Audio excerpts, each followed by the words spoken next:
Շատ է խոսվում հայաստանյան առաքելական Սուրբ եկեղեցին քաղաքականության մեջ ներքաշելու և հենց եկեղեցու կողմից քաղաքական գործունեություն ծավալելու անթույլատրելիության մասին։ Սրա շուրջ ըստ էության Հայաստանի հանրության շրջանում կա ըմբռնում, եթե չասենք կոնսենսուս կամ կոնսենսուս մինուս մի քանիսը,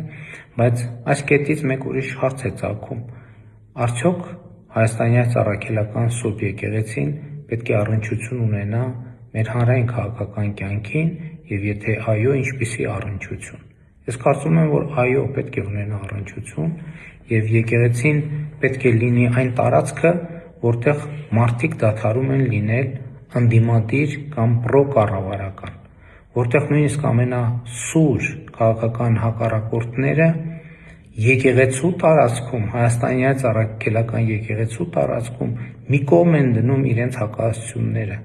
և կարող են կողք կողքի լինել մեր ազգային եկեղեցական տոների ժամանակ, կողք կողքի մասնակցել պատարագի, կողք կողքի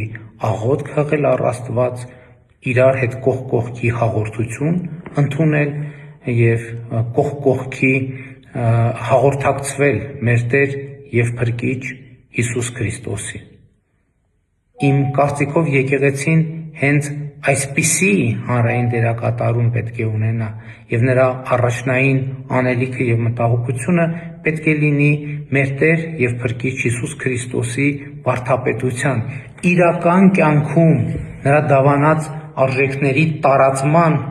հարցը։ Ահա թե ինչպես եմ պատկերացնում հայաստանյան առաքելական Սուրբ եկեղեցու առնչությունը մեր հանրային քաղաքական կյանքին։